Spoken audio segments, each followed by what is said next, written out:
Olá, amigos, tudo bem? Gostaria de abrir a Bíblia em Isaías 49 e nos versos 5 e 6 nós vamos encontrar algumas preciosidades para meditarmos nesta reflexão. Mas agora diz o Senhor, que me formou desde o ventre para ser o seu servo, para trazer Jacó de volta e o reunir Israel a ele, porque sou glorificado diante do Senhor, e o meu Deus é a minha força. Sim, ele diz, para você é muito pouco ser o meu servo para restaurar as tribos de Jacó e trazer de volta o remanescente de Israel. Farei também com que você seja uma luz para os gentios, para que você seja a minha salvação até os confins da terra. Alguns acadêmicos dizem que esta pessoa ela tem uma imagem coletiva, ela é tipo uma instituição. Aqui este servo representa Israel. Mas no começo do verso 5 tem um argumento que eu quero ler de novo aqui com vocês para personalizar, para direcionar a figura desse servo a um indivíduo, a uma pessoa. Aqui no verso 5 diz que o Senhor formou este servo desde o ventre. Ora, desde o ventre é muita intimidade, apenas um pai e uma mãe formam um ser dentro do ventre, ou seja, conhecimento. Conheço essa pessoa, eu tenho intimidade com ela. Então, esse argumento divide a posição dos acadêmicos, onde alguns dizem que a figura é coletiva e aqui eu estou ressaltando a figura pessoal, personalizada, de um indivíduo, onde Deus conhece essa pessoa formada desde o ventre. Além disso, na continuação dessa leitura, ele diz que Deus é a força dele, mas o indício agora, ao contrário, o servo é que tem Deus como sua força, ou seja, ele diz o nome do seu pai, Deus é a minha força, mais uma vez colaborando com essa ideia de figura pessoal, individual. E no verso 6, uma das características mais lindas que eu gosto dessa passagem é a missão, é o propósito deste servo. Aqui diz que não basta ele ter apenas a missão de trazer de volta os filhos de Jacó, ou os filhos de Israel, que é a mesma coisa, mas ele tem uma segunda atribuição, uma segunda missão. Ele vai ter que trazer os não-judeus, ele será luz para os gentios. E essa é uma expressão hebraica para os incircuncisos, aqueles que não fazem parte do povo de Israel. Muito bem, vamos ver então algumas características deste servo. Vamos então abrir a Bíblia em Lucas, no capítulo 1 e nos versos 30 e 31 nós lemos. Mas o anjo lhe disse, não tenha medo, Maria, porque você foi abençoada por Deus. Você ficará grávida e dará à luz a um filho, a quem chamará pelo nome de Jesus. Aqui em Lucas, este servo de grande intimidade para com Deus, e Deus com grande intimidade para com este servo, já tem nome, é Jesus. Na continuação da leitura, ao chegarmos no capítulo 2, nós vamos encontrar os pastores e o anjo que anuncia a chegada, o nascimento do menino Jesus. Então, em Lucas 2:8 em diante, nós lemos o seguinte: havia naquela mesma região pastores que viviam nos campos e guardavam seus rebanhos durante as vigílias da noite. E um anjo do Senhor desceu aonde eles estavam e a glória do Senhor brilhou ao redor deles. E ficaram tomados de grande temor. O anjo, porém, lhes disse, não tenham medo. Estou aqui para lhes trazer boa nova de grande alegria, que será para todo o povo. É que hoje na cidade de Davi lhe nasceu o Salvador, que é Cristo o Senhor. Então, o anjo agora dando nome de novo para os pastores. Agora é um outro grupo que está sabendo a identidade deste servo de Isaías.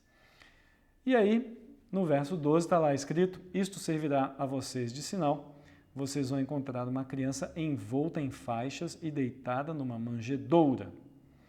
E aí, então, no verso 16, está escrito: foram depressa e encontraram Maria e José, e a criança estava deitada numa manjedoura. Então os pastores ouviram as orientações do anjo, e aí eles foram até a cidade de Davi, até Belém, e lá então eles encontraram Maria e José e o menino Jesus envolto em uma manjedoura.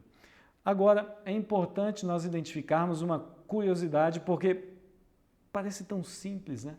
Maria e José estavam ali recebendo a figura de pastores, a visita de pastores. Jesus estava numa manjedoura.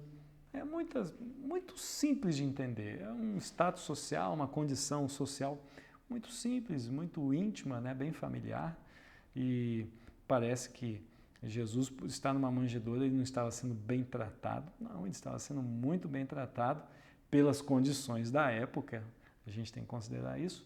Mas isso também nos ajuda a entender Filipenses, no capítulo 2 e no verso 7, o apóstolo Paulo diz o seguinte: pelo contrário, ele se esvaziou, assumindo a forma de servo, tornando-se semelhante aos seres humanos e reconhecido em figura humana. Paulo aqui está dizendo aos filipenses que Jesus ele se aproxima do ser humano, mas para que isso aconteça, ele perde a sua grande importância. E aqui ele diz que ele se esvaziou a ponto de ter uma forma. Que forma? Forma de servo.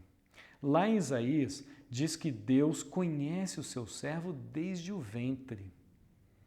Bom, então, mais um argumento para eu dizer que em Isaías a figura é pessoal, porque o ventre aqui retrata a figura de um ser humano que está dentro da barriga da mãe e ele sai de maneira comum, como eu e você. E aqui Paulo está dizendo que Cristo, assim como eu e você, ele nasceu, né? Estava dentro do ventre da mãe. E aí Cristo cresce e ele se identifica com os discípulos de algumas maneiras curiosas. Vamos ver pelo menos duas passagens. Em João capítulo 13, no verso 16, nós lemos o seguinte: em verdade, lhes digo que o servo não é maior do que o seu senhor, nem o enviado é maior do que aquele que o enviou. Jesus está dizendo o seguinte: eu sou servo, não deixei de ser servo, a minha missão é ser servo para me aproximar do ser humano, mas eu não sou nem mais nem menos do que aquele que me enviou. Jesus está mostrando aos discípulos que, embora existam diferenças de funções, ou, se você quiser, um aspecto social, isso não significa que aquela pessoa é mais ou menos importante do que aquele que o enviou. Ele então diz para os seus discípulos, João 15:15, já não chamo vocês de servos, porque o servo não sabe o que o seu senhor faz, mas tenho chamado vocês de amigos, porque tudo o que ouvi de meu Pai, eu lhes dei a conhecer. Essa aqui é a passagem talvez mais bonita, né? Mas Jesus aqui está querendo dizer para a gente o seguinte: eu me apaixonei tanto pelos seres humanos que eu não quero chamar vocês de servos. Eu quero chamar vocês de amigos. Coisa linda, né?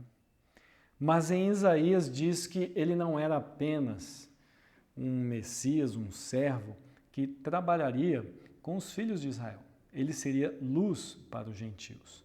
Mateus 28:19 nós lemos: portanto, vão e façam discípulos de todas as nações, batizando-os em nome do Pai, do Filho e do Espírito Santo, ensinando-os a guardar todas as coisas que tenho ordenado a vocês. E eis que estou com vocês todos os dias até o fim dos tempos. Jesus está dizendo para que os discípulos batizem pessoas, mas de todas as nações. Amigo, o nascimento de Cristo não é para poucos. O nascimento de Cristo não é para um grupo exclusivo.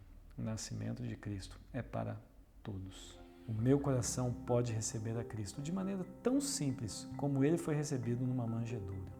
E você? Você também está recebendo Cristo em seu coração? Aproveite esse Natal. Compartilhe esse Cristo com outras pessoas, porque ele nasceu para todas elas. A gente se vê. Deus te abençoe.